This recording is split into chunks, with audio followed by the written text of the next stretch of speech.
Welcome everyone to Xbox. Okay, maybe not Xbox, but we're here for a show. It's Games Talk Live. And yeah, we don't need that silly music. Anyways, I'm here. Today I was supposed to have my good friend Gaming Forte on, but unfortunately he had some work-related things to take care of, so he couldn't make it. But my good friend, my really good friend here, Colt Eastwood, is in the house. Thank you for, such late notice. You decided, to help a guy out. And I know you're one of these little guys on YouTube. Not many people know you in this community, but I had to, I had to show you off here on my show because you've got one hell of a voice and it must be heard. Welcome. Xbox has no games. Just like that? Yes, just like that. Anyways, I don't even have my chat pulled up. Oh, man, I'm guilty of that every week. I'm sorry. I do. What is up, Boss Mod Legal Papa? I see you in the house. Going to take care of all those bots for me and all that crazy stuff that goes on. Thank you for being here. Boba Fett Gaming, Carolina Panther, Gamer. I almost said Panther. Okay, so it's Carolina Gamer 28. Panthers, yeah. Panthers, Seattle. Okay, I see what he did there. Yeah, Seattle sucks. That's for sure. Yeah, Cole, they suck. Kung Fu Hot Dog. That's my favorite new name in the community. Kung Fu Hot Dog. It. I love Biff Rinaldi, but Kung Fu Hot Dog. Thank you for coming through with that name once again. I see you, Biff. You're in the house. Hargeet Chani, Jason Max, Cerebral Assassin, some awesome people here. And we're going to talk about Xbox Ready. No, we're not going to talk about Xbox Ready. Not today. We're going to talk about, first of all, I haven't done this. I know I always scroll the names of my channel supporters at the bottom, but I'm going to start shouting them out at the beginning of my show because I feel that you guys deserve more than just, a ticker at the bottom. You guys are awesome. You're amazing. Hey, hang on. Kung Fu Hot Dog says, hey, Fonz and Colt, it's freezing in the UK. Just checking in. I'm in Washington and we've got a foot of snow. There's slush all over now with all the white snow. And then, that's going to start freezing and people are going to spin their cars out all over the place. It's going to be great. So yeah, we're at like around, what do you call it in the UK? We're around freezing temperatures here in Washington. So I know Fonz is not experiencing the same. No, I'm in sunny California. No, it's not sunny. It's actually raining and it's a storm for us. Guess what? It's like drizzling, but it's a storm. That's what they're saying.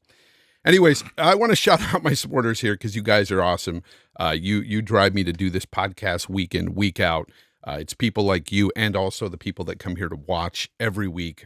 Freaking love you guys. Thank you. I'm going to start with Tony Disney, Spartan P4 51, Assassin Lupa. Shout out to her. I haven't heard from her in a while. I know she's been going through it, some serious health issues. Hopefully she comes back stronger than ever. Miss her.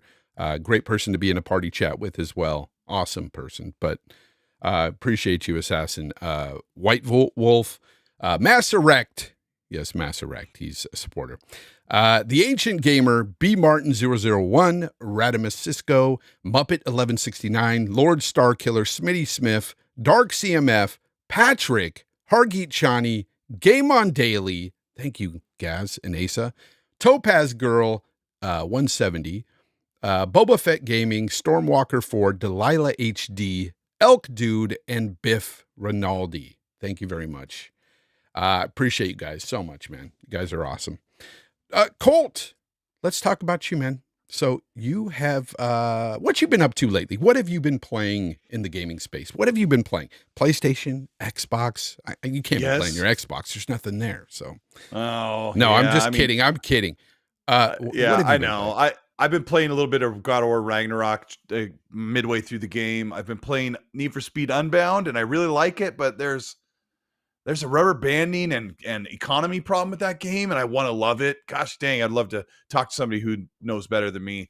And also messing around with a bunch of other games here or there. So yeah, I'm a little bit behind. Like Plague's Tale, I need to finish. God of War Ragnarok and Callisto Protocol. That's my other one.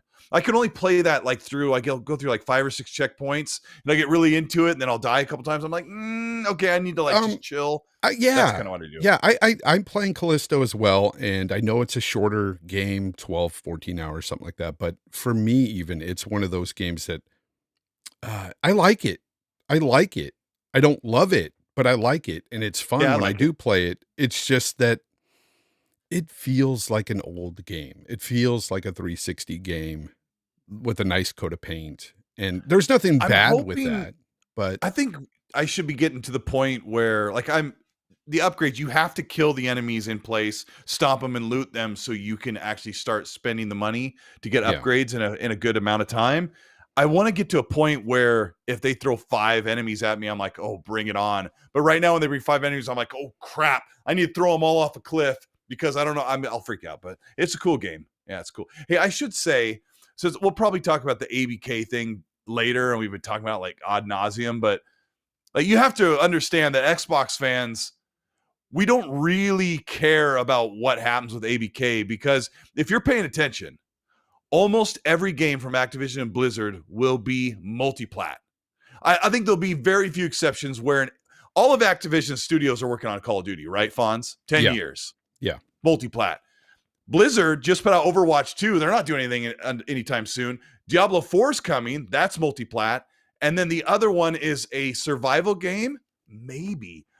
All I can sit back and say is if you're waiting for some exclusive banger from Activision Blizzard to close, it's maybe that survival game, which is 2 to 3 years out. Maybe, right? So I don't want to hear any like crazy nonsense about like, oh, I hope this gets stomped or that doesn't get stomped or the ABK is going to do this or FTC's got this. When there's lies, there's so many lies going on. Let's go ahead. Yeah, let's go ahead and talk about the FTC suing Microsoft, guys. If you haven't heard, is it a big thing? I don't want to jump out of turn. Well, no. That was my very first topic. I want to gloss over this a bit because I think there's something to be said here that's kind of important. So the FTC has decided to sue Microsoft, seeking to block the acquisition of Activision, Blizzard, and King.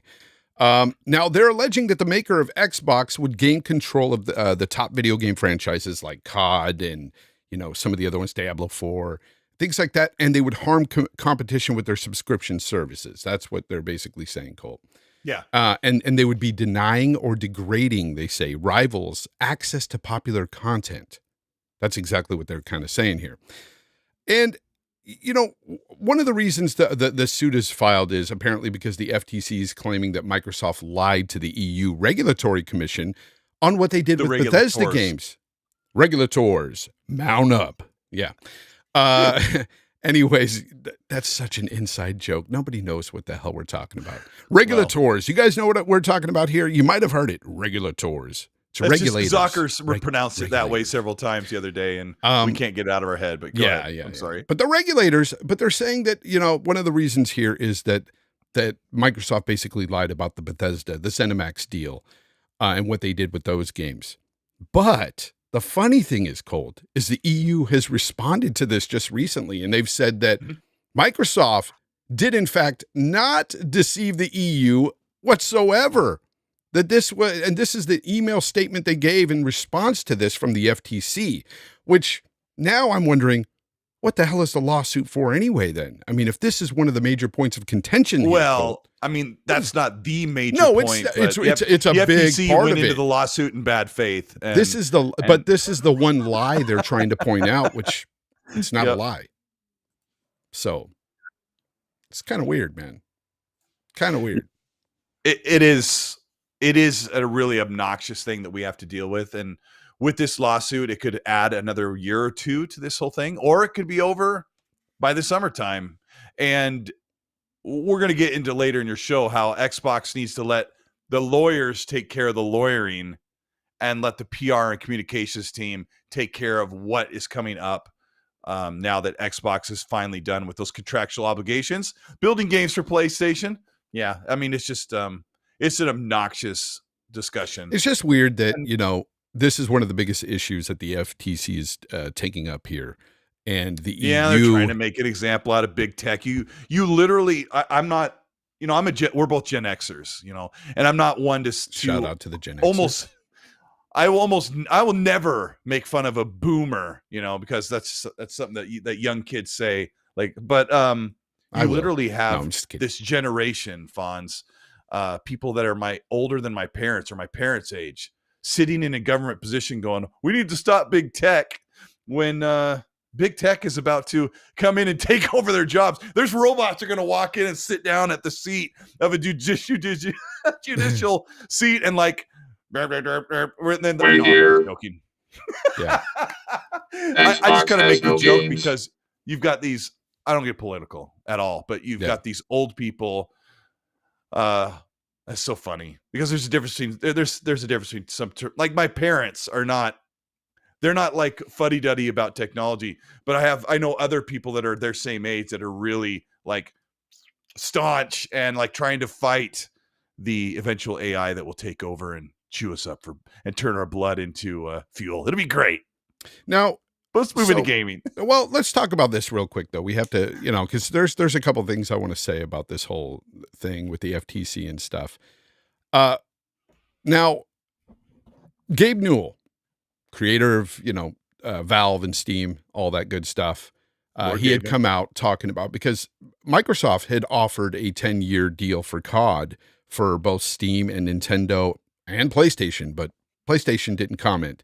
But Gabe Newell, he had this to say about it, and I've got the quote here on the screen. It says, Microsoft offered and even sent us a draft agreement for a long-term Call of Duty commitment, but it wasn't necessary for us. Catch that? It wasn't necessary for them because we're not believers in requiring any partner to have an agreement that locks them to shipping games on Steam into the distant future. B, Phil Spencer and the games team at Microsoft have always followed through on what they've told us they would do. So we trust their intentions. Man, that's big right there. Stating that, because this is all about, the FTC not trusting Microsoft with this acquisition, but here it is, Gabe Newell, owner of Steam. It's just video. It's a video game portion of a business agreement.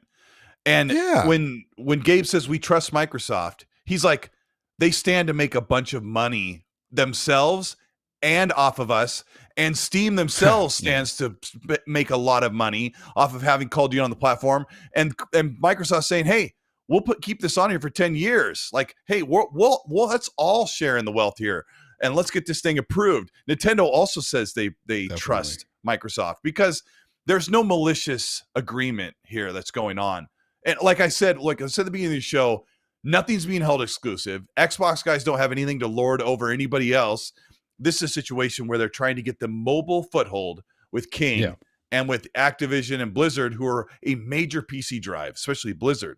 People don't see that because you got people like Nivik who are like so zeroed in microscopically on the 20% of the pie, which is consoles, that they don't see past where the whole world is going. Like you can't live in the 2010s anymore. Like this is not the way the gaming industry is running.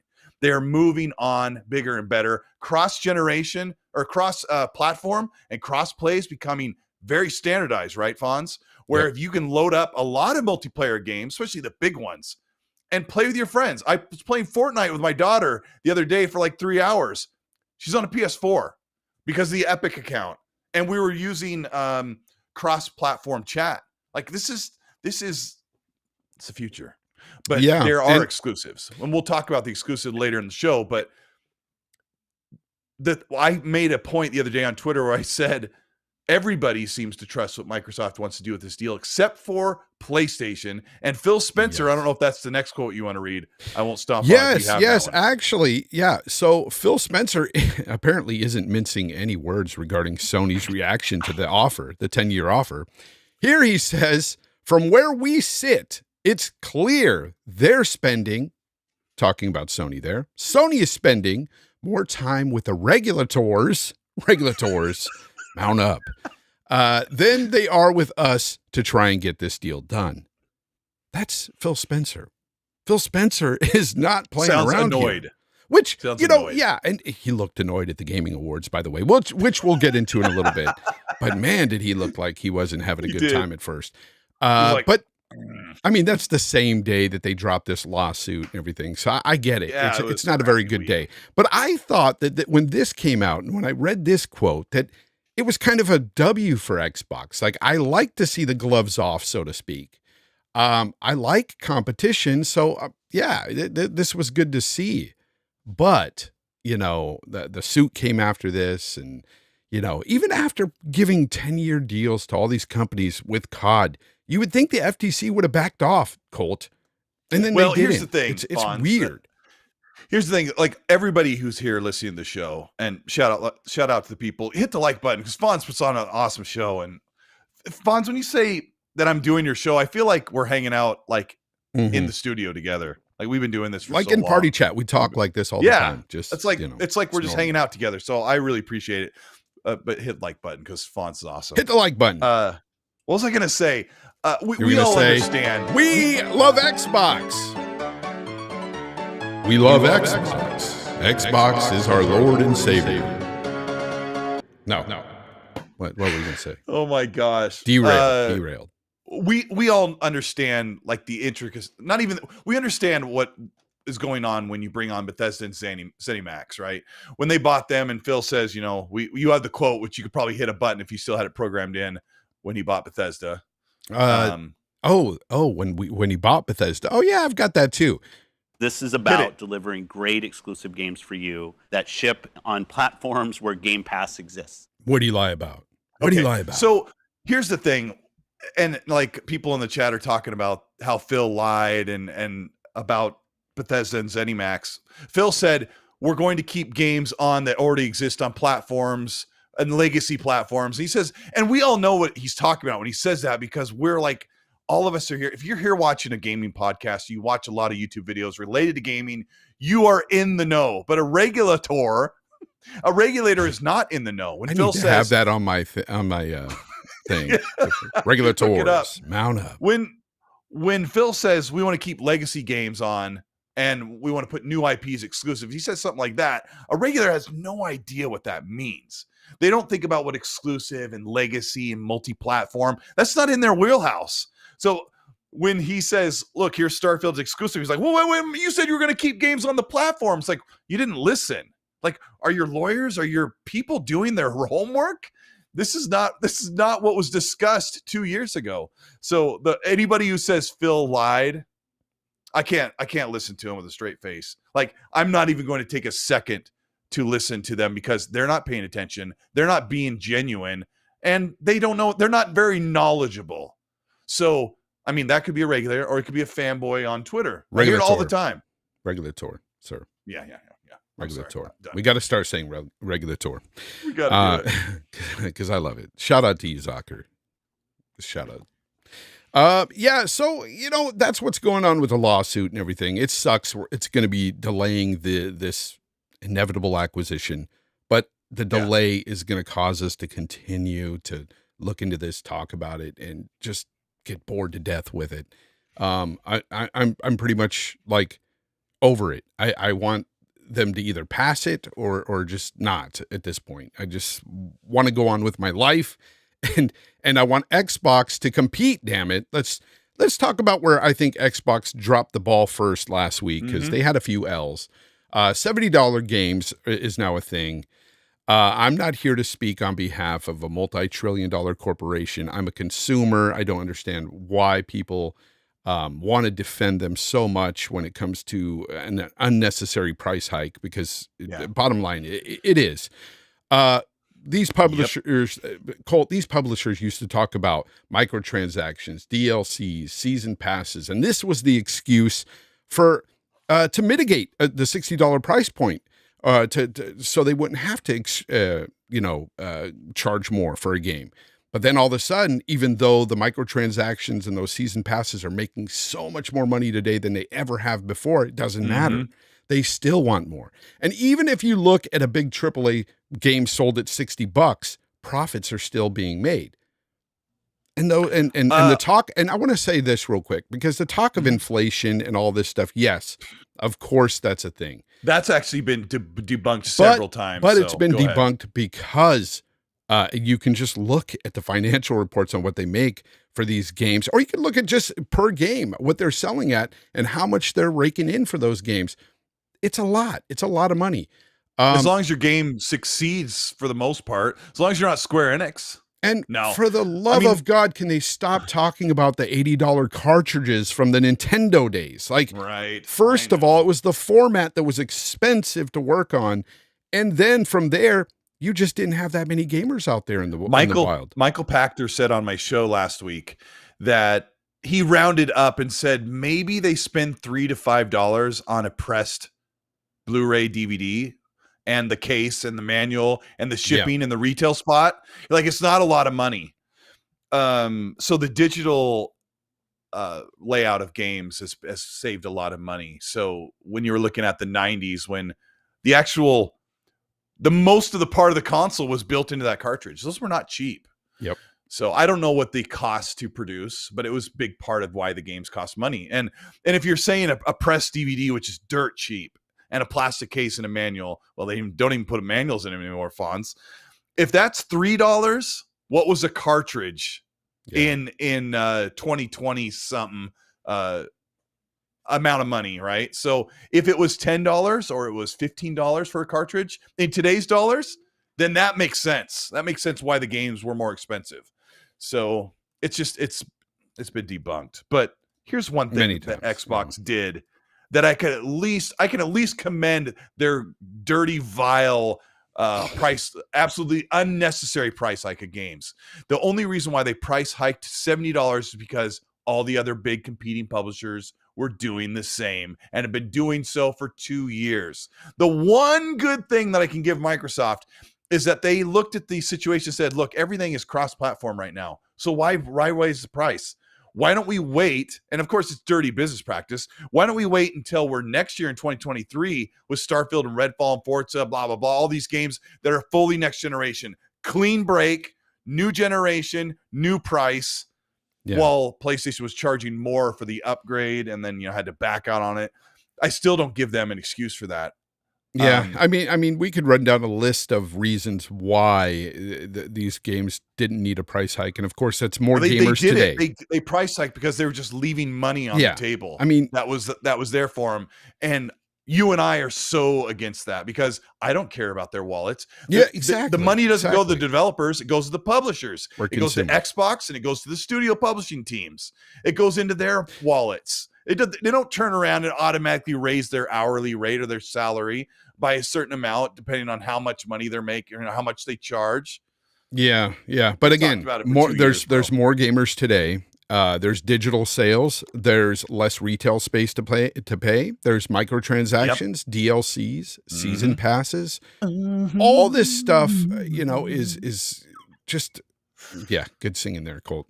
And the one thing I will say though is that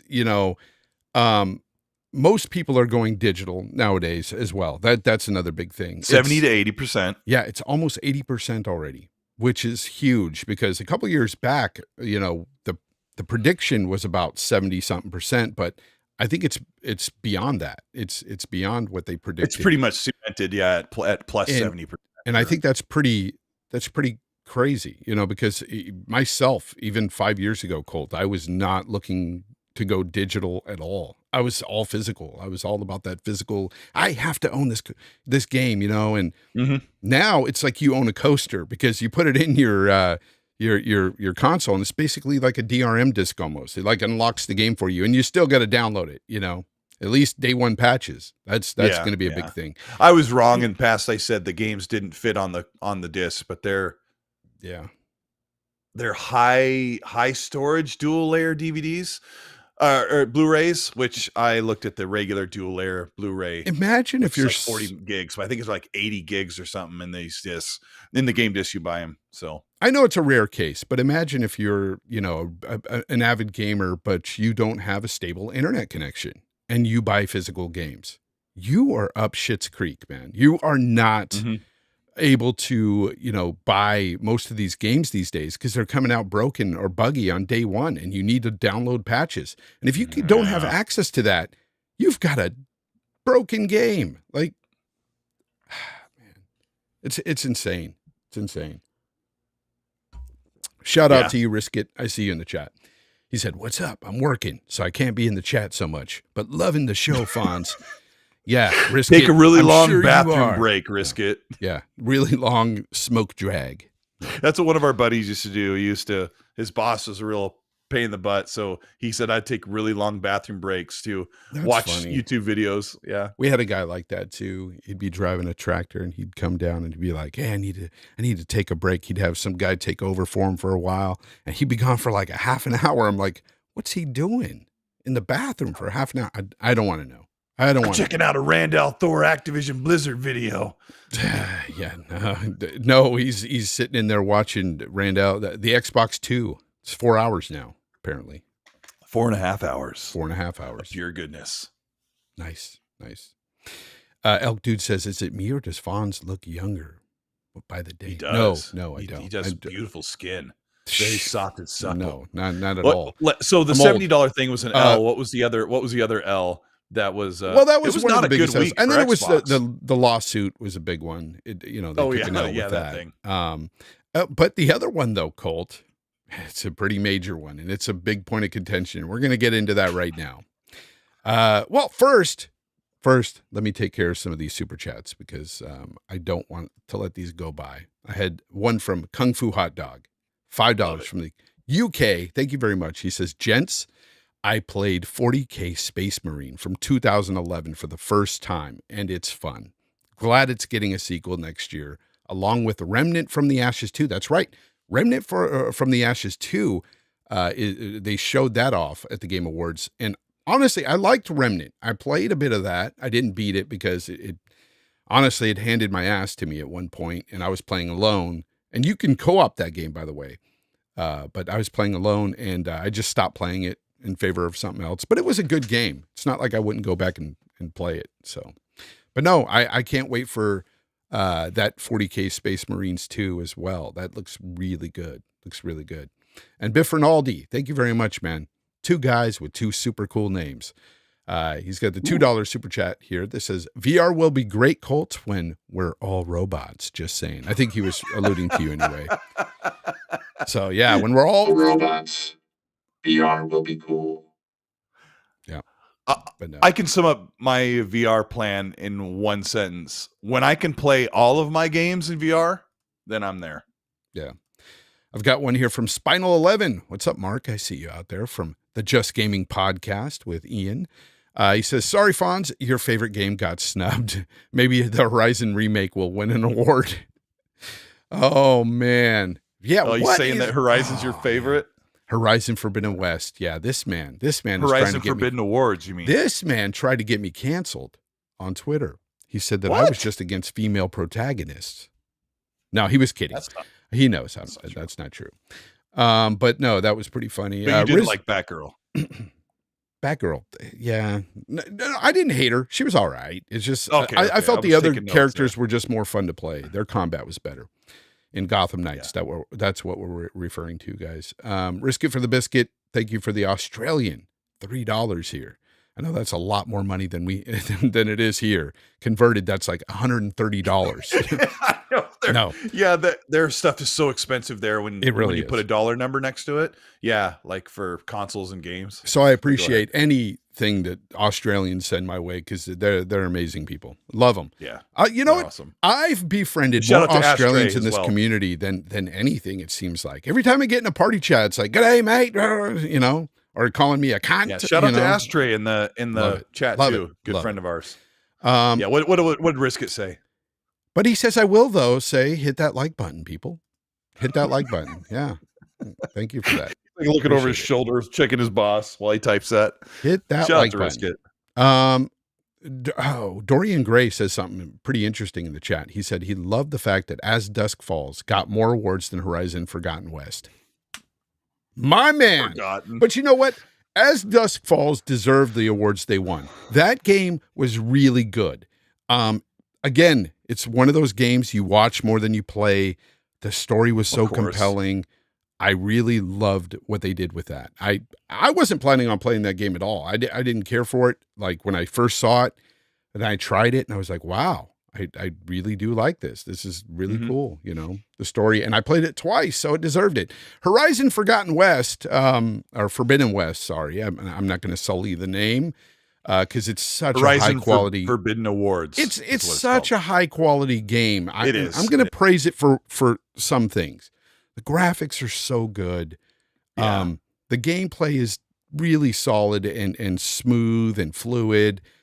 It works, and I know at first it was kind of buggy, but when they fixed it within that week, it was great playing, but the game itself is just boring, guys. I understand why it didn't win anything, but the fact that it was nominated, I mean, says something that people really liked it. But then again, Stray was nominated, and I don't get that, but yeah, that won more awards than Horizon Forgotten West. So yeah, Grounded should have been on there, but that's all right. Well, yeah. What's up, Umbra? I see you. Infinite Umbra in the chat. Infinite Umbra. Ashtray, I see you, brother. He says Forbidden Awards. That's right. It has been snubbed twice now, the Horizon franchise. So nobody wants to play that game, man. That's just, I mean, a lot of people claim to really love that game and it was their favorite and everything, but yeah, I don't know. Where's the sales? Because usually Sony will go ballistic with sales numbers when they do well. And we've heard nothing from that game, even with all the bundles, which is crazy. Hey, Fonz, is Horizon Burning Shores DLC going to count as a new banger when Forza Horizon Hot Wheels wasn't DLC? I don't know. It's a good question. For them, it's always something new, right? Is it a standalone title? Is it going to be one of those things where they're arguing like Iki Island and all that? Are you excited to play as Aloy's hands and wrists? I'm not excited to play anything to do with Aloy in the future. I'm not buying any more Horizon games. I'm done. The franchise is not for me. It's not. And if you like it, that's great. Have fun. But they really should have let Ashley Birch loose on that character because she plays such a dull person. She's so amazing. That's the thing. People were saying that I just didn't like the voice actress or whatever. It has nothing to do with her. It has everything to do with her character. It's the way she's written. I don't like. She needs to have more of a personality. And where the common denominator is, like, everyone really liked the way Killzone Shadowfall looked, but they all the PlayStation fans were like, it just wasn't that fun.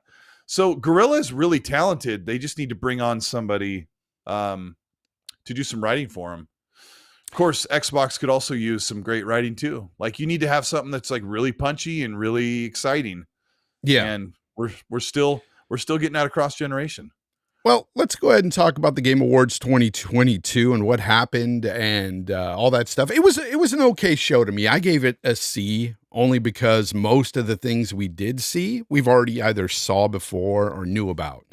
There was a couple of highlighted moments that I felt was okay. That was pretty good. Judas was one of them. And of course, that was the game that was by Ken Levine, who made BioShock and all that. So I'm looking forward to that game. I got some trailers set up here, so let's go ahead and get into those. Yeah. Put some trailers on here, man.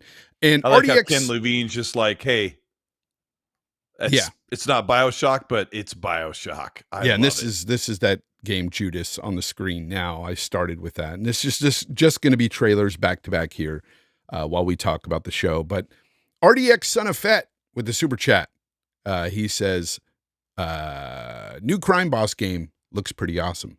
It does. Yes, it looks I pretty forgot good. about that one. The Crime Boss game. Yes. Yeah. I think that game's going to be trash, but I'm really looking forward to seeing if it's fun. Let me put this mindset onto you. Could this be the first person perspective Saints Row? Yeah, that's what I'm wondering, if it's going to be kind of trashy, but I'm still going to love it. Like, it looks really old school Saints Row. Yeah, the good. Yeah. Oh yeah. Saints Row. Yeah. Yeah, that's what I'm hoping for. That's exactly what I'm hoping for. I mean, you've got characters like Danny Glover, Chuck Norris, like so many cool old school. Danny Trejo. Yeah. Who else is in there? It just looks like pure pulp. I cannot wait. For us 80s guys that grew up in the 80s, late 70s, or 80s. Even 90s guys too. Even some 90s guys, yeah. A lot of these actors, you're going to be like, oh, I remember that guy. He was in this or that, Delta Force. No, but I got to ask you, since that trailer just wrapped, are you getting like I don't mean the game Cyberpunk, but are you getting a Cyberpunk instead of a steampunk BioShock from Judas? You getting no, I'm flavor? What are you getting from it? If you would have told me that it was BioShock sequel, I would have believed you. Yeah, it looks like BioShock to me, but gosh, better. Now we're seeing Space better. Marine, which and yeah, back to back. I put these back to back because honestly, they were like the bigger stars of the show for me. Yeah, same. I've never played Space Marine 1, so this is the first time I'm going to get into a Warhammer game, and I'm liking what I'm seeing, man. It's basically a Gears of the last like one Gears, from 2011 was hailed as a Gears of War clone, but it's more horde oriented, like a lot more enemies coming at you. And there's like 2 games in the 360. I played almost everything I desired that generation. And this Space Marine is one of the games I missed out on, and I always regret it. Now we're seeing Jedi Survivor, which these are multiplats, so we'll talk about them for a minute. But Jedi Survivor really looks awesome. Yeah. Have you played through the first one twice? No, just once. Just once. Yeah, on the 1X, went through it twice, and remember, even on the 1X, it had a performance mode, which was okay. I mean, it dipped. It was good. Here and there, but it was solid. It was that pretty bad. Good. Yeah. But I really enjoyed the game. What I didn't enjoy about it was, I know Ashtray's such a hater of this game. He was never played it, never liked it. He's quoting somebody else, but shout out to go ahead, Fonz. Yeah, MBG. I liked the game a lot. I thought it was fantastic. Although the one gripe I had about it was the map. I hated the map. I thought it was the map was horrible. Such a headache. And I argue with Xbox Obi over it all the time because he thinks it was perfect. And I'm like, no, that map is not perfect. Dealer likes it a lot too, but Dealer has the patience to dig into that map, and I'd be like, oh my gosh, I would get so lost. Like I just want an arrow pointing me the kind of the direction, but you do have to think quite a bit. Yeah, but this here looks like Brad Sams. But this one here looks really good. They look like they're really expanding on the game, giving you more mechanics and stuff, more combat mechanics. I think the game is going to be awesome. It looks really good. Really good. And the graphics were amazing even on the 1X. So I can only imagine what this is going to look like on the Series X and the PlayStation 5. Should be really nice. It will look the same. It'll look slightly better, and it will run flawlessly on the new console. It's going to be great. And that's fine. I don't need the graphics to just be mind-blowing to enjoy the game. Like that's for me, if they just make performance modes and have the, just maybe up-res last generation's graphics, I'm fine with that. Oh, just give me 60 we already know frames. that works and looks great. But what about the next BioShock game? You got Atomic Heart on the screen, and this is like your Russian cybernetic BioShock. I don't know. It's freaking nuts. And I hear it is painfully difficult to play. Like super challenging. Now, this group, of course, I think some of these guys did work on with 4A games back in the day or something. Mm-hmm. Yeah. So they made like the Metro games. Metro. Stalker? Yeah, the Metro. Metro. Games. Yeah. Metro games. That's what I meant. Yeah. And so they are making Atomic Heart, and then there's some of those guys that branched off and they're making Stalker 2. So we're just getting more and more great devs coming out of that region, and I like what they're doing with the first person shooters. I like it. Yeah, I mean, keep this in mind, chat. And this is just looping now. It's just the same trailers, guys. Keep this in mind that as we go on, these developers that used to do smaller things are going to exponentially increase what they can accomplish. Yeah. And when you look at studios like, let's just take Compulsion, for example. They've only made We Happy Few and that little Contrast game, and now they want to do something that's more AAA. Yep. Expect to see a major leap from studios that you have liked or they've done before. Do you remember at one time Naughty Dog was making cartoony games? And then they went into and they pushed forward and pushed hard and did Uncharted. Like there's going to be some big stuff. And the sucky thing about waiting so long is we're going to have to wait in the background, hidden behind a blanket, like a curtain, until these studios show us what they can really do with all this new tech. Speaking of studios not showing us what they can do. Yeah, let's talk about something about the Game Awards that really upset myself, and I know you too, and some others out there. And I know some of you in my chat defend this to no end, but you really have to stop. And that is Microsoft not showing anything first party, really, outside of a Game Pass commercial, really. And then the focus with Game Pass and Ninja and the Samsung TVs, those two things, that's what they did. And that was not enough. And I think, and I'm on the side that believes this, Colt. I don't for 1 second believe that not one of their teams could have made a trailer for one of the games coming up, even the games that we know about, and put it out there for us to see. I don't believe that they couldn't have done something there, but I do believe that it comes down to them thinking that showing Game Pass off was enough for the Game Awards. And it's not. They had to have known that that was not enough, and they were just going to write it out like they wrote out 2022. And here's my small speech. All right. Go ahead. I'm not happy about what Xbox did.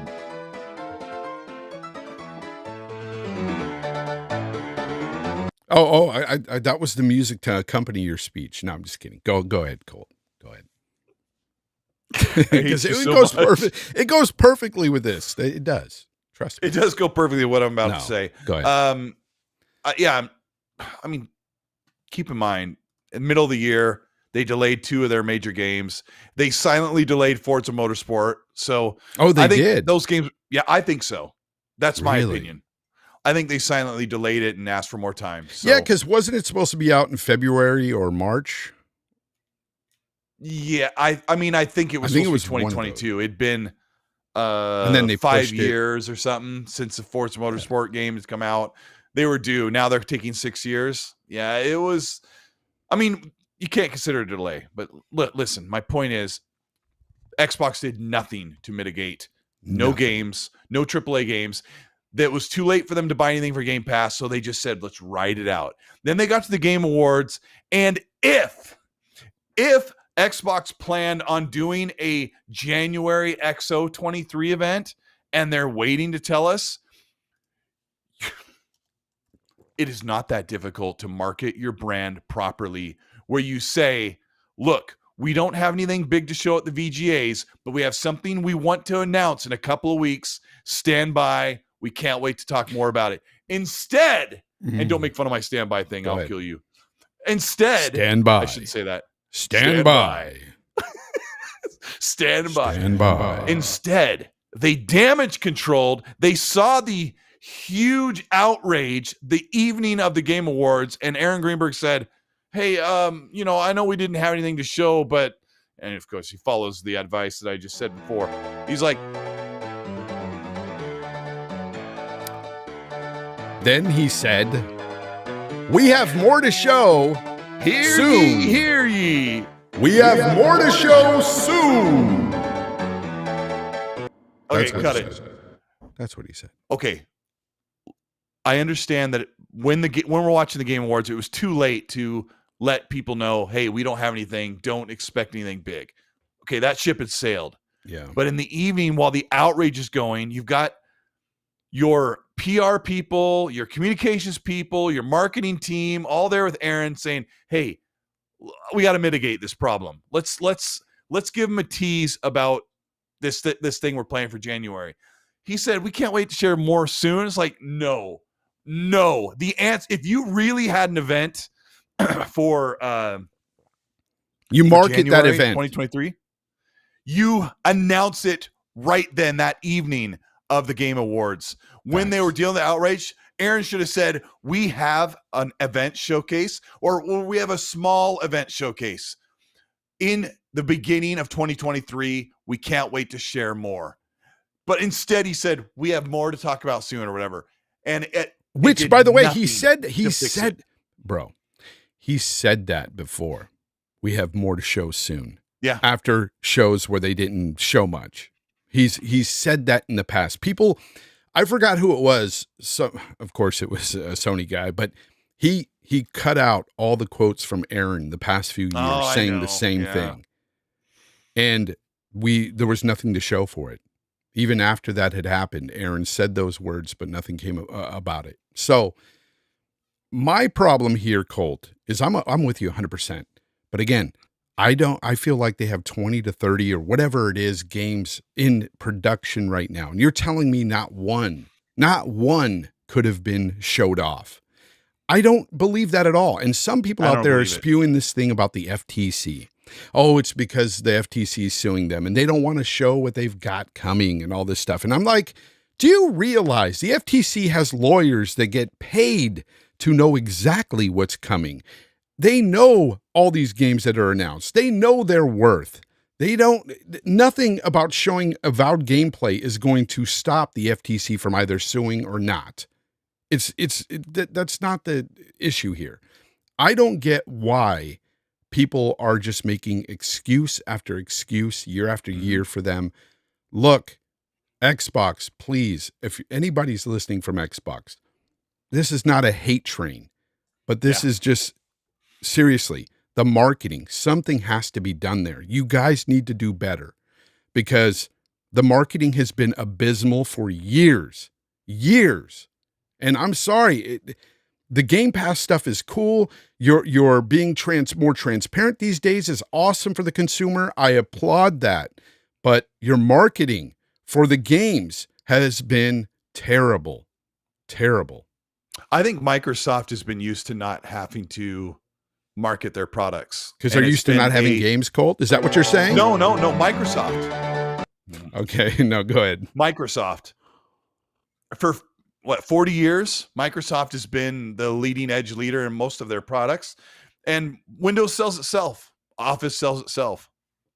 Yeah. And it's a culture problem where they feel like I was at the gym today and I looked over, there's like 30 TVs. I look over and I saw a PlayStation logo. I had just missed an ad for I don't know what PlayStation. I thought, I don't watch TV often ever, but the 5 seconds I look at a TV, I see a PlayStation ad. Xbox, I'm pretty sure, is not putting up ads for any of their games. They partnered with this High on Life game that comes out on Monday or Tuesday. I think it's Monday. Tuesday, I believe. Tuesday. And I had Xbox fans say, why do they need to market it? It's going to be in front of 30 million people on Game Pass. I'm like, wrong, lazy. That's not. Wow. See, that's part of the problem.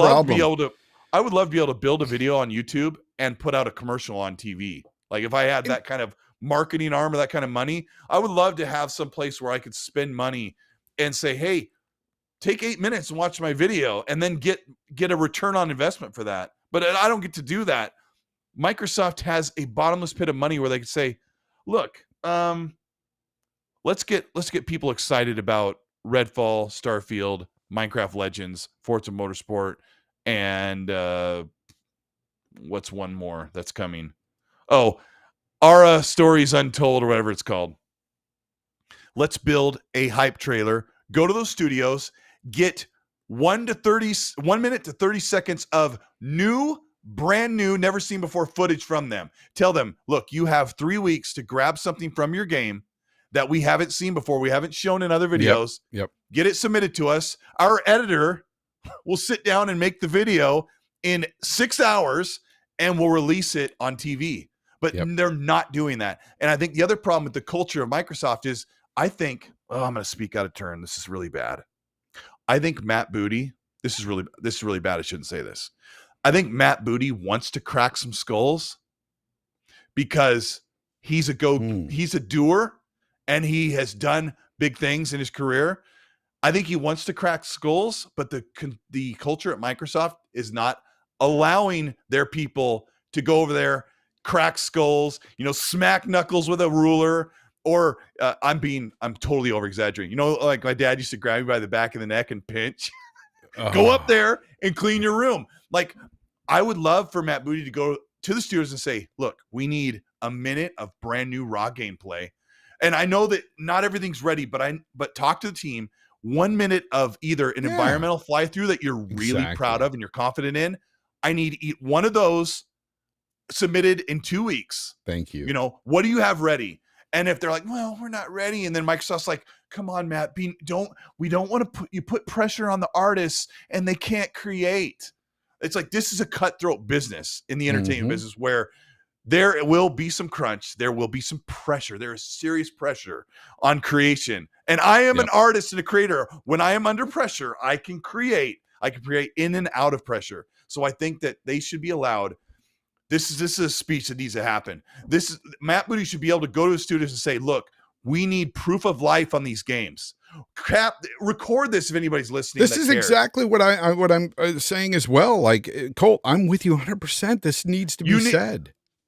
Xbox fans are shareholders, the platform, the media, everybody except the regulars. Who cares? That's all part of the regulators. That's all part of the lawyer stuff. That's the law team. That's not the law team. Doesn't make games. Law team doesn't market games. That's their work to do. They should be saying, hey, we need proof of life of some of these games that are coming out in the next 2 years. I need them on my desk. Rabilowitz, I need you on my desk by 5. And I think that's really where they need to be. And some of that is over exaggeration, I said, okay? But you need to understand there's a lot of truth in there that needs to be happening. And I think the culture is not allowing that. We just had a pandemic. Yeah, I know it sucks. You're working from home. I work from home as well. There's things that don't happen the same. But make some concessions. Make things work. Show these games. Show us proof of life. Show us, like, I know that Matt Booty recently said Fable looks amazing. It's not up to him to show it. It's up to Playground to show it. Find out when Playground's ready to show something. Maybe Playground only wants to show when they've got it all. The flyover, the gameplay, the environment, all in one. Like, they want to drop that big reveal. And I understand they want to show that. But maybe it's time to squeeze out a couple of screenshots from them. Because I'm not kidding. I've got people on my Twitter mentions that act like these games don't exist. They've been canceled and they're never coming out. And I think they 100% believe it. Yeah. Well, you know what? The thing is they're just, at the end of the day, they're not showing their gamers, the community, their brand loyalists. They're not showing any of them any type of. Go ahead. Fillmore Pocket said, did PlayStation Nintendo show anything at the VGAs? Let me help you here. I was not talking about PlayStation. I was not talking about Nintendo. I was talking about Xbox. Yep. On the other part of that spectrum, Nintendo and PlayStation have consistently, routinely, and incrementally released and shown great, exciting content. Xbox, on the other hand, has been busy putting down multi-plats for PlayStation and contractual exclusives for PlayStation with their studios they just acquired. So they're in a situation where they have been busy doing all that. They have yet to show us anything. And you not even in 2022 because of the June event. And I'm sorry if I sound a little bit upset, but I've been telling people that the next thing around the corner has been great, and I really believed it. But when Xbox says, look, we just got to hold back. We got to give our team some breathing room. Let's talk about the next 12 months. And really the next 12 months meant let's talk about the first 6 months of 2023. That's all we got, because they dang well, I almost swore. They dang well better. I almost said the DAM word with an N on the end of it. They dang well better have something big for the end of 2023 that does not mean Minecraft Legends, Ara Stories Untold, or whatever the heck, Ara History Untold, or whatever, and Age of Empires 4 on console after 2 years. And I'm saying this as one of the biggest Xbox fans that PlayStation guys cannot stand me because they think because I love Xbox, I hate them all, or I hate the platform on PlayStation. Xbox has failed to deliver proof of life of their 30 plus games we know they're working on. Exactly. And that's what I wanted to bring up. To bring up Sony is just ridiculous in this statement, because Sony either does bring the heat at these shows, does show off first party titles that are coming up that do generate hype for their gamers, or they're releasing games. That's facts when it comes to Sony. And I don't like or love all those games. But they've been bringing them out. But here's the thing: they have much less studios than Xbox, and you're telling me Xbox couldn't have showed off something that's in the works? It's crazy. They're not generating any hype. This is what I was going to say. They're not generating any hype for their gamers, and it stagnates the player base when you don't generate hype. How are you going to grow? How do you expect Game Pass to grow if you don't have anything within? You need That's to how push Netflix those grows. games. Netflix doesn't grow on the content they have. Netflix grows on the content they say is coming. And Xbox has all this stuff they're saying is coming, but you see these shows. They have trailers. They have like you get to see this stuff. Most of Xbox's library that is on the way, Perfect Dark, we've never seen it. We've only seen a CGI conceptualization of it. It won't look like that. It's going to look way better because it's made by Crystal Dynamics. Like I have zero issue with how great these games are going to be. In fact, anybody who tells me Xbox doesn't put out anything that's good or high rated, you're full of crap, because I did the math the other day. I'll ask Fonz and I'll ask the chat. Write this number in the chat. What would you think the aggregate Metacritic of Xbox's first-party games and the ones that they partner with, what would you think the aggregate or average Metacritic number would be? If you had to average it from 0 to 100, what would you think the average number for Xbox's exclusives are? Average number for the year? Yeah, if you had to take all their games, you add them all together and you divided it by 33, which is what I did. This was from the beginning of the Xbox One generation up until right now. What do you think their Metacritic score is? I'm seeing 90. I'm seeing 87, 88. I will say maybe 80. This would be different if I asked PlayStation fans, I would say 80, 88, maybe 87, 88. So it's 83. Brian Harris is the closest. It's 83.6%. And that includes Crackdown 3, Rise Son of Rome, Recore, Sea of Thieves, and State of Decay, which guess what, Fonz? Those 5 games I just named were their only ones that rated below 80 or a high 70. Xbox's exclusives have always been right at the high 70 up to 90. That's like if you were going to chart it out, like it was way up here in the bar. And then they have a few outliers like Crackdown, Rise, Recore, State of Decay, and Sea of Thieves. Which is strange. Because we know people that think that Xbox's games are low rated. They're not. Their stuff's really good. They've had some crappy partnerships like Crackdown and Rise, and then when they were working with Undead Labs' State of Decay, they didn't bring it. And then I don't know. And I love Crackdown. I love Crackdown a lot. I know you don't like Fonz, but Spinal 11 here brings up a point. He says Xbox first party has only released 4 new IPs since 2013. I'm not wrong. Don't at me, bro. Probably. Yeah, State of Decay. It's somewhere. I'm sorry. Sea of Thieves. I actually couldn't even name them because for the past 15 years, it's only been Halo, Gears, and Forza team. Mm-hmm. That's all it's been, with the Minecraft team in there. Yeah, that's what people don't really understand. Is Microsoft themselves didn't have a lot of studios prior to the ZeniMax deal. They really didn't. I mean, they started to get a few here and there before the ZeniMax deal, but before, like I would say before 2018, 2019, it was only Forza, Gears, and Halo. Hargeet says, I did that analysis, Colt, the same for PlayStation, and Xbox was ahead when I did that check. I think so too, Hargeet. Hargeet's saying he also did all of the PlayStation exclusives from the PS4 generation all the way up to now. And I did it on Twitter like 3 weeks ago when the numbers have changed since then. And I think Xbox was up by like 1%. And it makes people mad because they're like, well, quantity over quality. It's like, no. I think there's this perception. I got to, and speaking on perception here, Risk It for the Biscuit, he says, he's asking us if we're being a bit hyperbolic. And no, we're not. About this whole situation, about Xbox about how not they didn't showing show off. anything? It's not hyperbolic. It's about getting sick and tired of them talking a lot of talk and not walking the walk. Yeah. You got to the proof is in the games. Show them off. And why wouldn't you want to if you've got some cool things coming? I believe they have some cool things coming. But guess what? A lot of people out there don't even know about it because they're not talking about it. So think I'd also about bet that. my life that these studios are afraid to show anything early because of the culture within Microsoft and Xbox. What happened to Halo Infinite in 2020 was so emotionally and critically damaging for everybody. And anybody, I mean, it poured over, Fonz, to other studios that were afraid to have the Halo Infinite and the Cyberpunk trauma happened to them.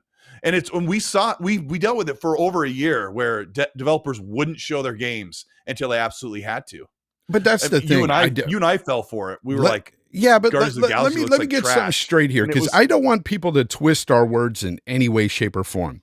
Do I believe they have some great games coming? Of course I do. I already said that. Of course I do. Yeah. But I feel like they're just not marketing these games. They're not pushing these games. Others Inc. has to pull the Sony card again. Ryan Landis asked if Gears team was working on a new IP. I believe they are, yes. I believe they are too, but then I've heard that they are, in fact, working on Gears 6, but that just knowing what Coalition is going through, I don't think they're working on Gears. I think they're working on that Alpha Point demo is becoming a new IP. You sound ridiculous, Colt, according to Others Inc., huh? Yeah. Yeah, Others Inc. saying, what about Sony? Last time I checked, Phil and Matt Booty don't run Sony PlayStation Studios. And who cares if who cares if Jim Ryan is sitting in front row of the video game awards? Like, that does nothing. There. All they did, they at least showed some first party games. How crazy is it that Death Stranding is like ready to just flaunt and walk across the stage back and forth with its rear end out in the breeze? No problem. Looking fantastic. Looking ready to launch. Oh, and even Miles Dampier. Where's the Kojima game with Phil? Where's the mobile only card based multiplayer game that Kojima's making for Xbox? I joke about. And here's the thing about I've seen it on Twitter. Miles Dampier. He's a big Xbox guy. You guys know him. He was there at the award show, and he said himself that when PlayStation games were being shown, there's just a different vibe in the room. The atmosphere is just completely different. People are just nuts over Sony games. And you know what? I would like the same to happen for Microsoft as well. I would like that to be the same for their Xbox games. And it could be, had they shown anything. Can you imagine if they showed Avowed gameplay, what that would have done to the crowd? Look, I'm sorry. You can't get that kind of reaction with Xbox games that he's talking about with PlayStation because they're not showing anything. Because you're right. If they would have shown Avowed or Fable or, even a game like Gears still holds a lot of excitement for fans. Not on like the small discussion on Twitter, but Xbox is yet to, they haven't shown any of these big games. Like these games would make a big impact, but I feel like Xbox is still afraid to show them. And it makes me wonder because I have no problem. I know these games are going to be awesome, like really good, like Perfect Dark. I don't even care about Perfect Dark. And I'm so excited because I know the initiative and Crystal Dynamics like that. I love that stuff. I love what they did with Tomb Raider. Risk it for the biscuit. Like, that's going to be great. I have no problem about how great those games are going to be. But dang, I would like to know. My problem is like, where are you on these if you're not talking about them? See, Others Inc. Here's where your head is just, I don't know. It's not in the right place. Not in the right place. How is the God of War Ragnarok PS4 DLC that no one is playing today? Sir, I just beat that just a few days ago. Colt's just played it. The game was nominated and won a lot of awards at the Game Awards show for a reason. It's a top quality game. All right. So, I want more for Xbox. And look, I know more is coming. We're not saying that it's not. The thing is you need to generate hype for people because you right now, or Xbox is stagnating growth. Not showing things off, not hyping up Game Pass. You can't hype Game Pass without its content. You need to hype the content within. And they're not doing that. There's already a long wait. They're not. They're telling us to wait longer to even see the proof of life of the games we're waiting for. Riskit says, I got to say I disagree with you, but not completely. I just don't. Game of the Year suits a deep dive, and they aren't willing to show anything new. Remember these shows they put together 12 months. There's people out there that are saying that the Game of the Year, the Video Game Award show, isn't that big or isn't the biggest. Oh, it's one of the biggest. It's the second largest biggest show of the year next to E3. Next to E3. It doesn't even come back till next year. So once E3 is back next year, E3 will be the big show. Summer Games Fest and Game Awards will be this second tier show, which is still really big, like in the double digits of millions. I think it was like 50 million viewers or something. It's huge. And Colt, Xbox laid there like Randy from the Christmas Story, like a slug in the snow. Yeah, no. Better. They sat there. They were like, what's his name? Cousin Eddie from Christmas Vacation. Yeah. The shitter is full.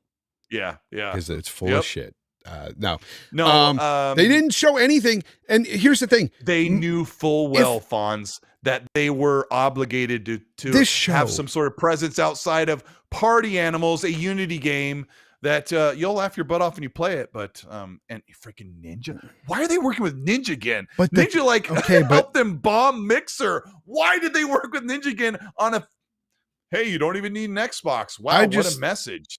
I just think it's crazy that they're not showing things they could have that would really grow. How is it not the biggest show in gaming? It's literally the biggest show in gaming. Especially when you look at, 2022, you can't argue, Others Inc., that they shit the bed in 2022 when it came to first party.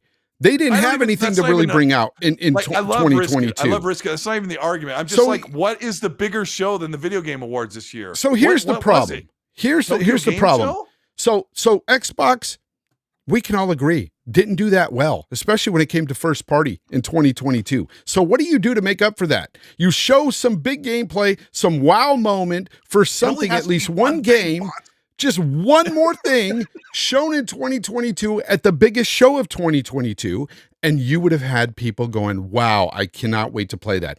Regardless of the fact that we know this stuff is coming, we are the hardcore. Do you honestly think that a lot of these casuals out there know about Avowed, even know about it?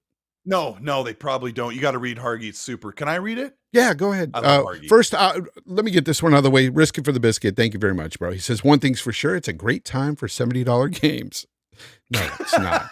It's not. I mean, he's right. Next year there are so many amazing games, and they're all going to be 70s, right? There will be. All those games will be 70, hopefully they're coming out next year. Awesome. Hopefully. They are. He's right. They're awesome. Hargeet says, thank you, Hargeet, for this super.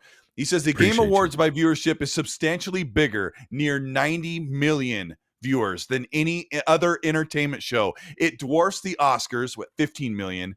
Now, Hargeet was doing this math before he wrote this super. Hargeet's amazing. And trounces E3 at 3 million. It is a chance to get eyeballs on your content. Yeah. And imagine 90 million people watching Avowed gameplay.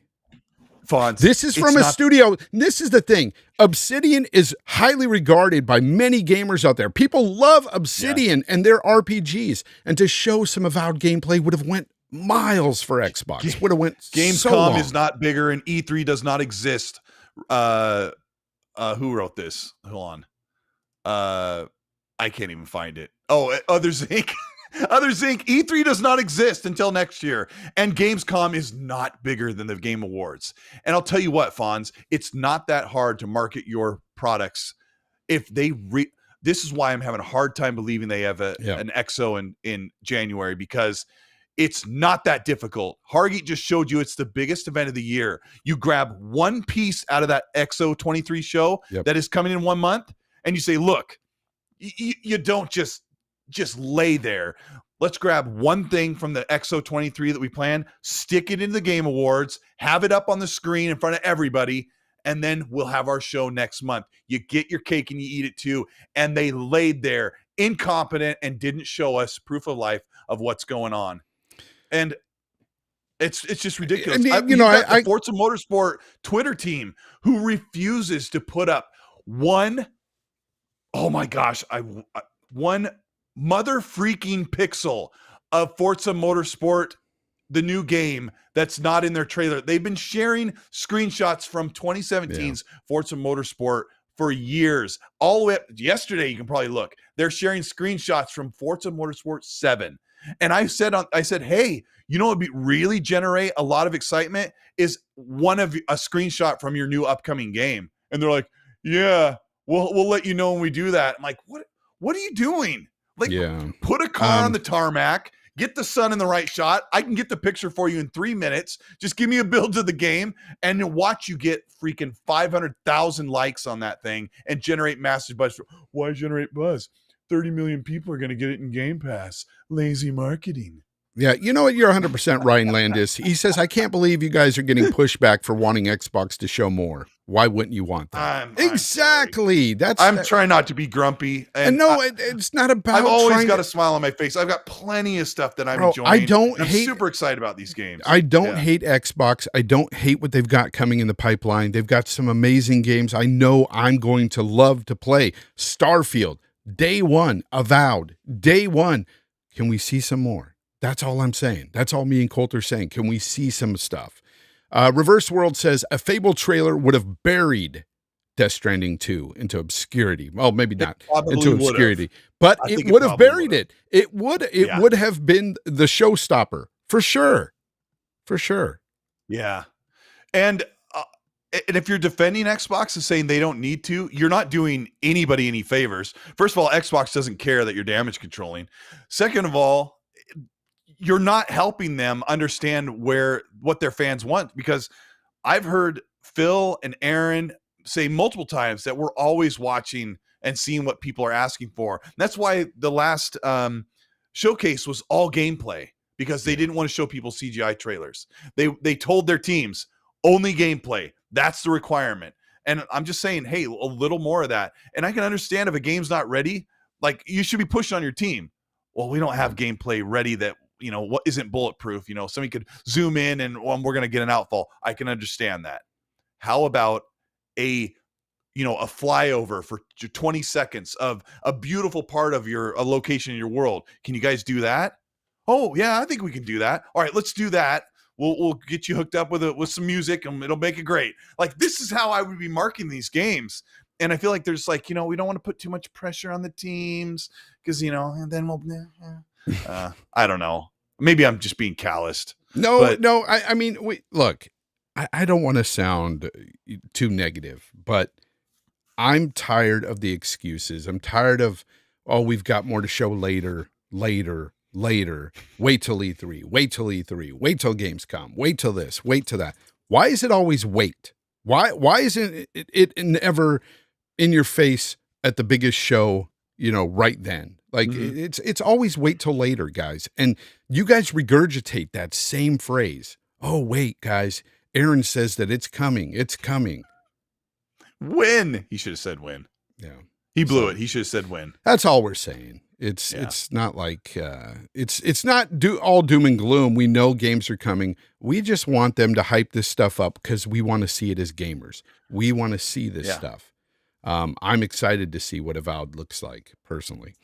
This is why I can't take, this is from Dorian Gray. Thank you for the $5 super chat. He says, this is why I can't take the Damage Control every year, who has one of the top shows at E3. Devolver Digital. It's all about marketing. Oh, they're awesome. Yeah, it's all about marketing. They had the coolest booth at what's it called? At the hot dog stand you went to. Jerry's Hot Dogs. PAX.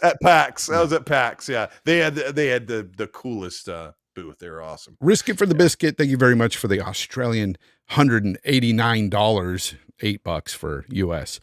He says, I do want more. I did want Hellblade, etc. But if all the missteps they've made this year, this is the thing that we plant our flag on Sony Awards, on the Sony Awards. But that's the thing. It's not this Sony Awards. Well, I get what you're saying there, but this is for all of the companies to show off their games. And Microsoft showed off Game Pass commercials. That's it. That's not enough. Yeah. That's not enough. And it's compounded by who was it? I want to get his name right. Sorry. Hold on. Gosh, your chat's moving. MXG said Xbox didn't have a bad week. They had a bad year. Yeah, yes, I mean, it's compounded by the year where there were no major games and their showcase event was squashed down to 12 months. And then there was some good stuff there, but a lot of the bigger stuff is being held back from being shown. And then you got here it was so logical that you showed the Series X at the Game Awards. You showed Hellblade at the Game Awards. Like, I was not expecting them to show Fable, but I'm like, Avowed is well overdue to be shown. Over a year ago, Jez Corden saw a playable, rough version of gameplay, and they're not ready to show, like, 30 seconds. Like Xbox's trailer doesn't have to be that long. You're not looking for an 8-minute trailer. What was that? Yeah, you got it up right now. How long was the actual gameplay portion of the Judas trailer? Or even I captured it. Even Space Marine 2. It didn't have that much going on in there, but I'm gonna look. It was since enough I captured to get hyped the Judas thing for my library. Thank you very much, Highlander001. He says, there are some shareholders who ask, why are we doing this? The game division is not getting the return as the other divisions of Microsoft shareholders are not gamers. There is a limit to the wait. Yeah.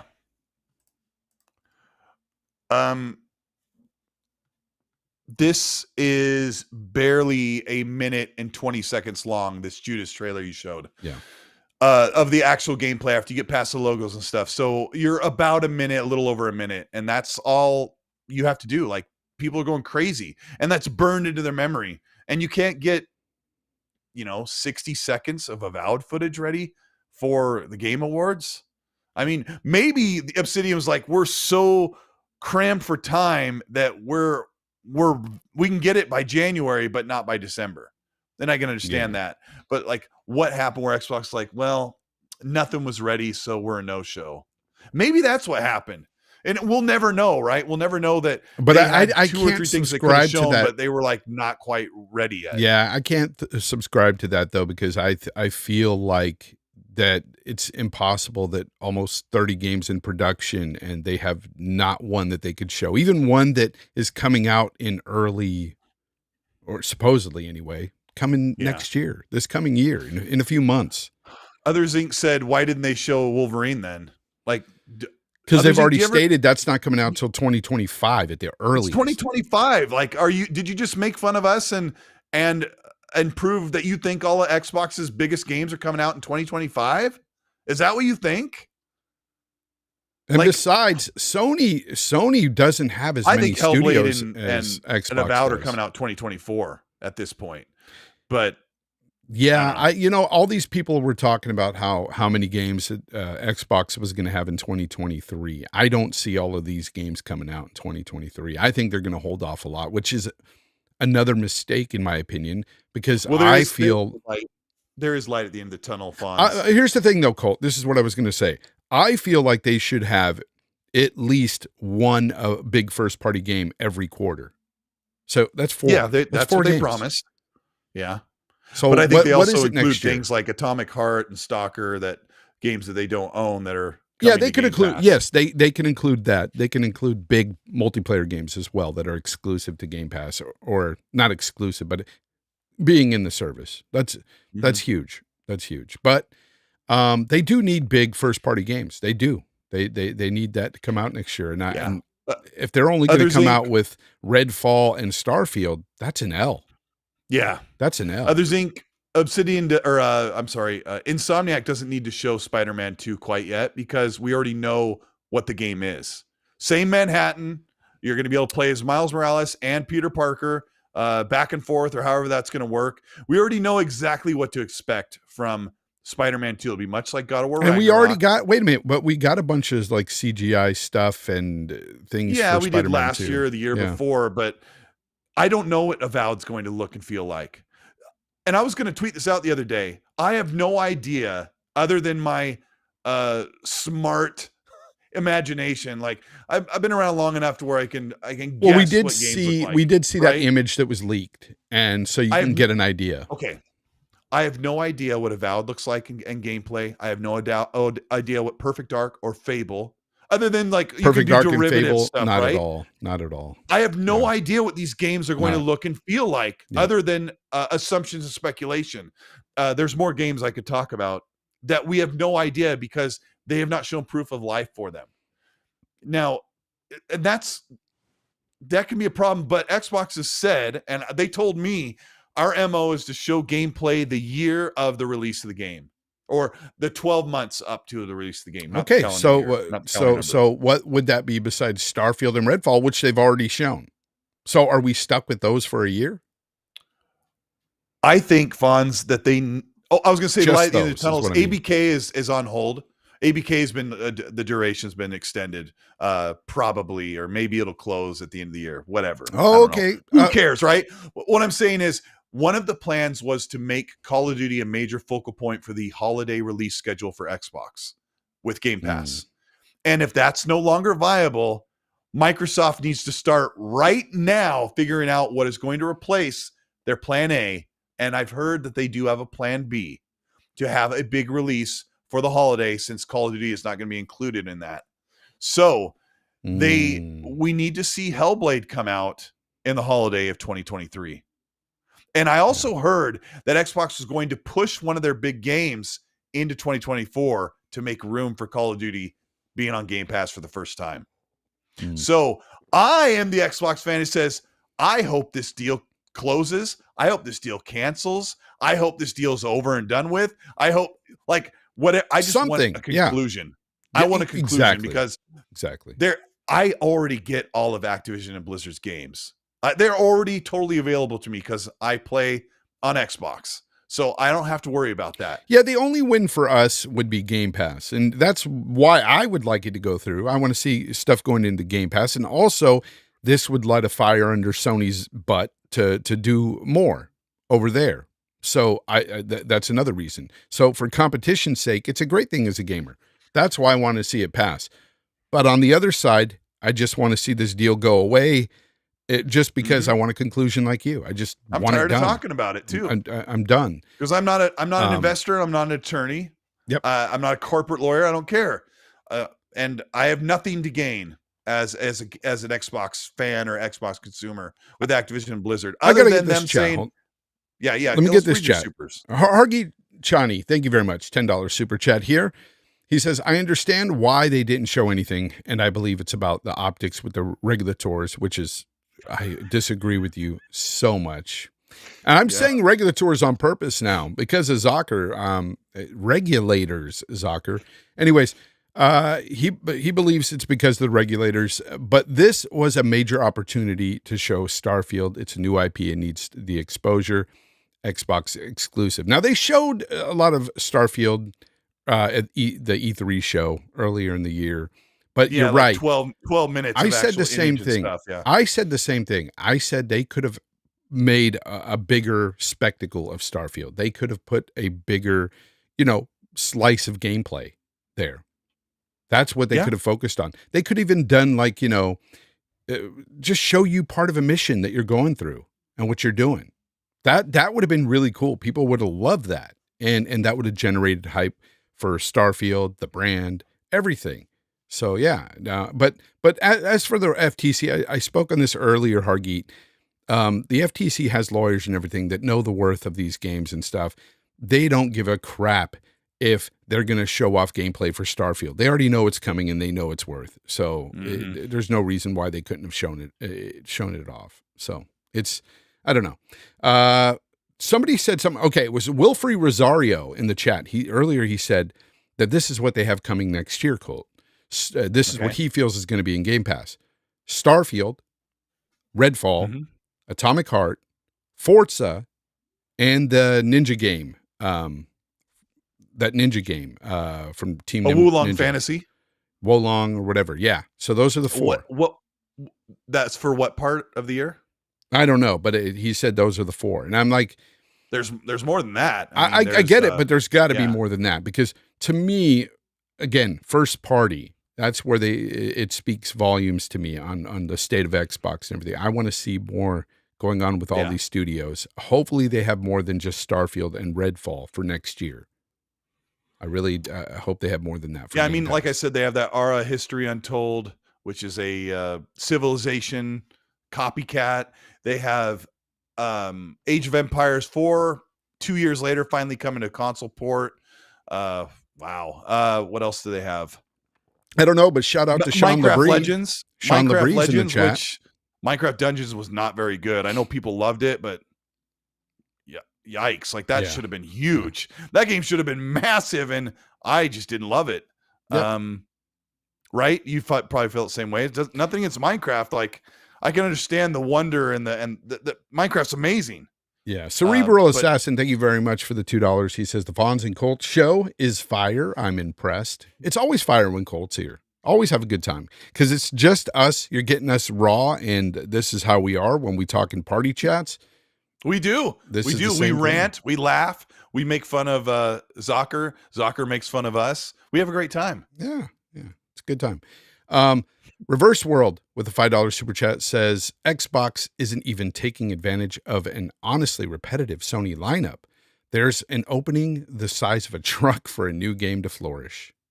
Yeah, no, you're right as far as the games being the same over there at Sony, but they're working on that. Apparently working on a bunch of gas games and multiplayer games. So we're going to see what Sony has up their sleeves with that stuff. And I think soon they're going to start talking because Sony, honestly, a lot of people, I don't know if you've seen it, Colt. There's a lot of like rumblings going on with what does Sony have besides Spider-Man 2 and Wolverine and just a couple other games, I think. But yeah, everybody's like, what do they have? Their future is blind right now. Nobody knows. So Wolverine, you're going to get some exciting announcements from there. I can there's tell. Some rumor that they're rebooting Uncharted and PlayStation fans are not happy.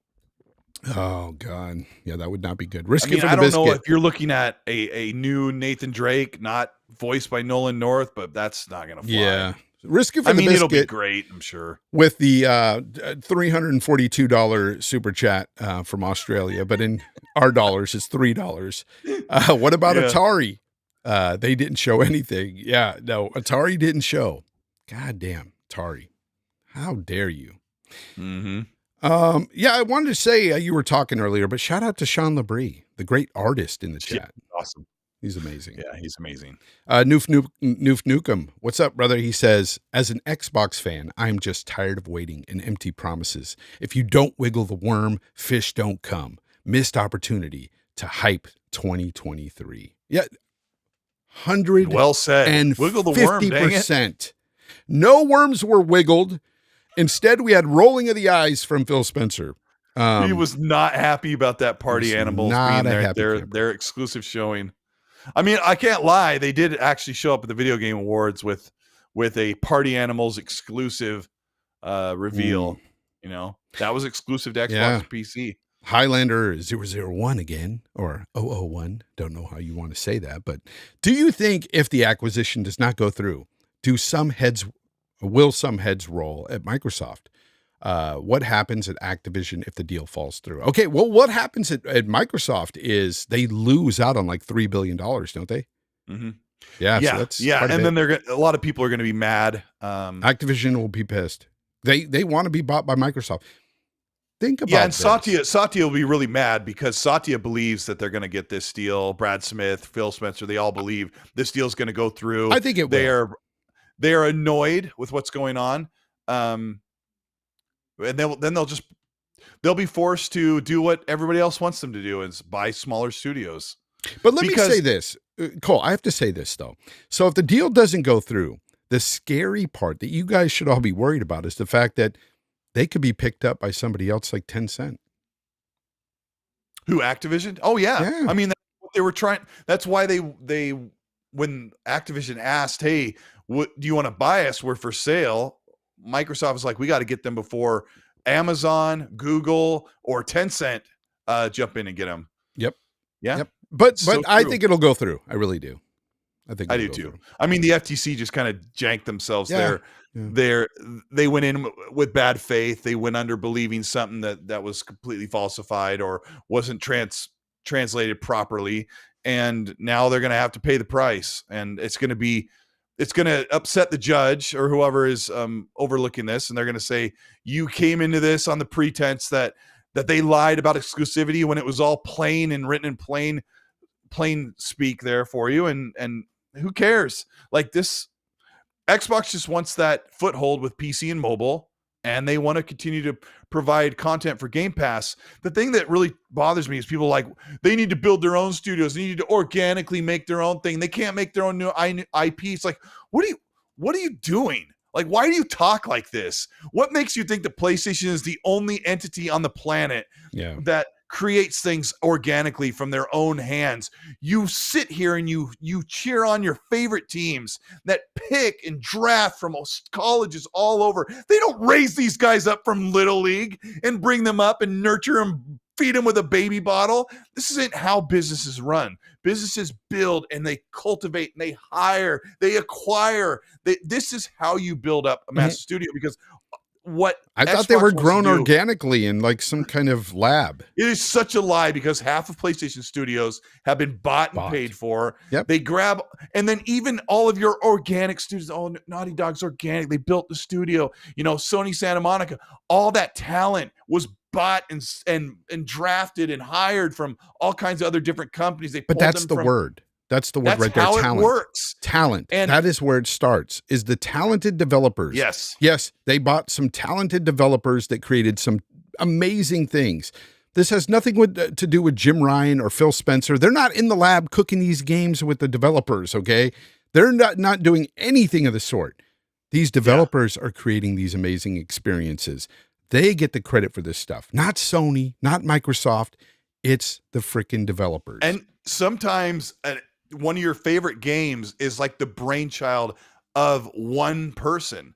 Like some woman that works at a studio could come up with this amazing concept, and she raises the team and works with them and brings them together and makes her vision shown. And then you get something like Mass Effect 2 or whatever, like whatever it is.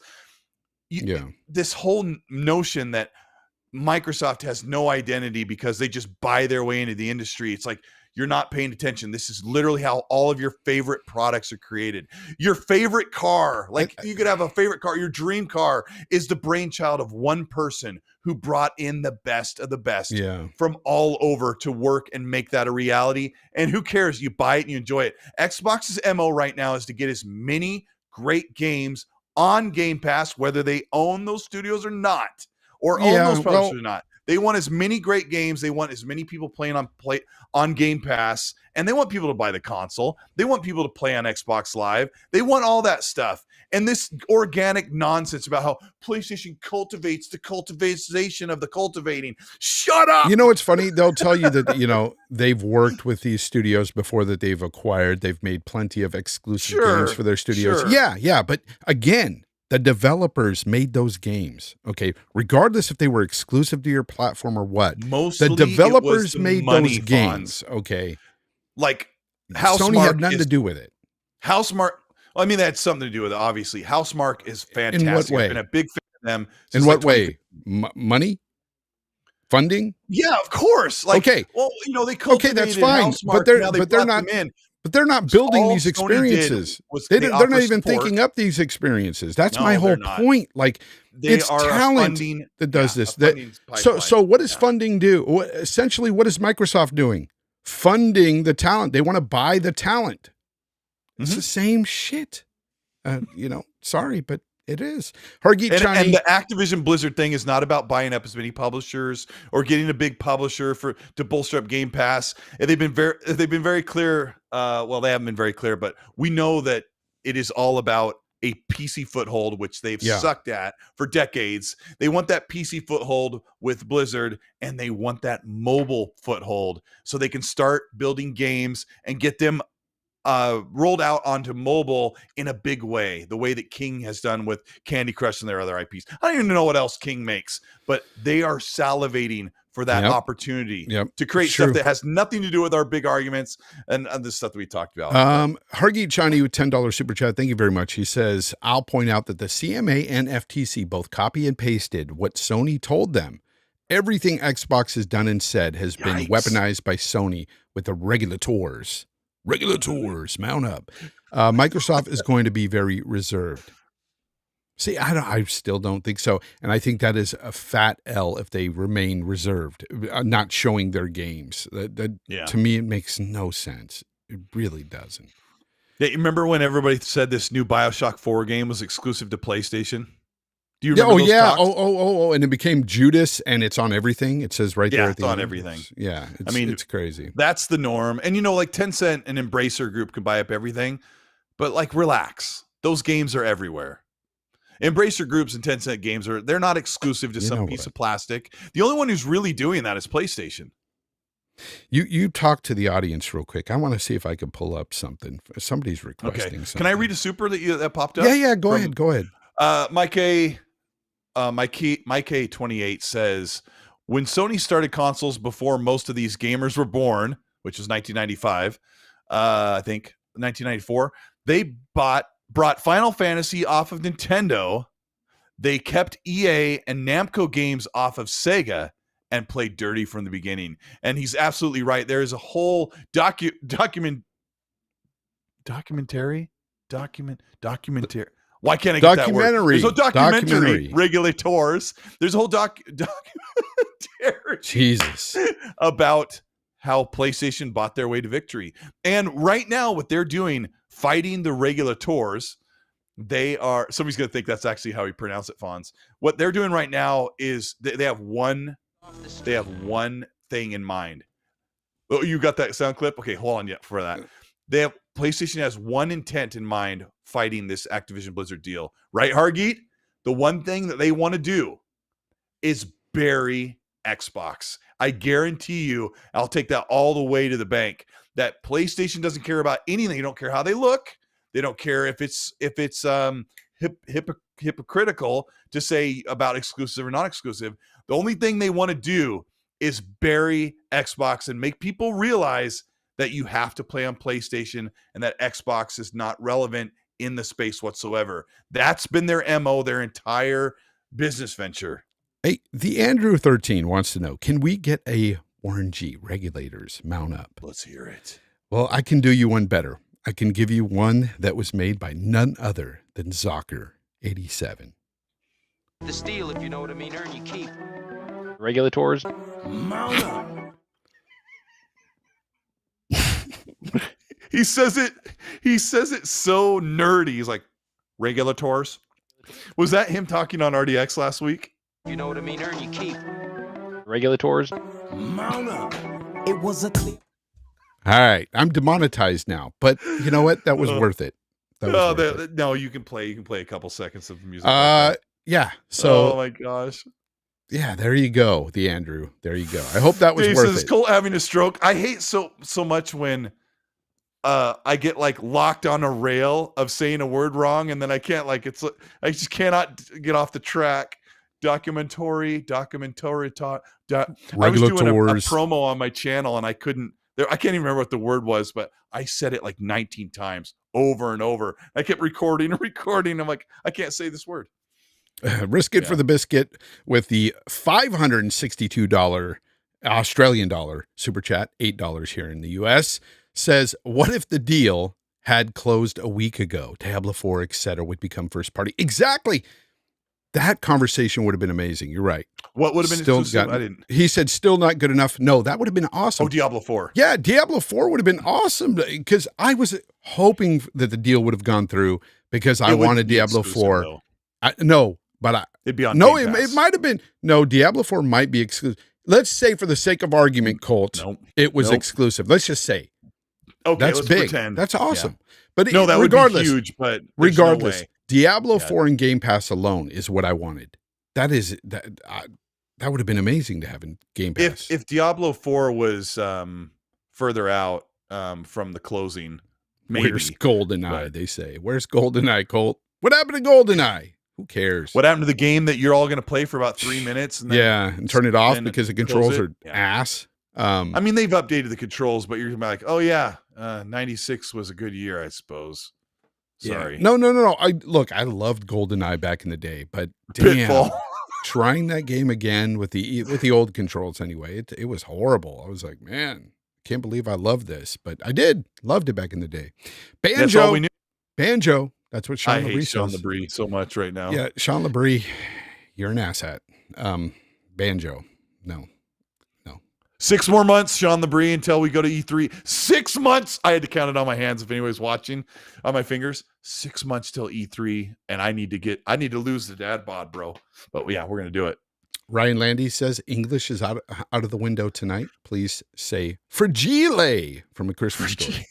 Fragile, that must be Italian. Dude, I love The Christmas Story. Just watched the Christmas Vacation movie with Chevy Chase with my wife and kids for the first time. For them anyway. I watched it millions of times. And there's a couple of racy comments. Yeah. Oh, yeah. Yeah. Spicy comments, movie. Bro. Great movie, though. Yeah.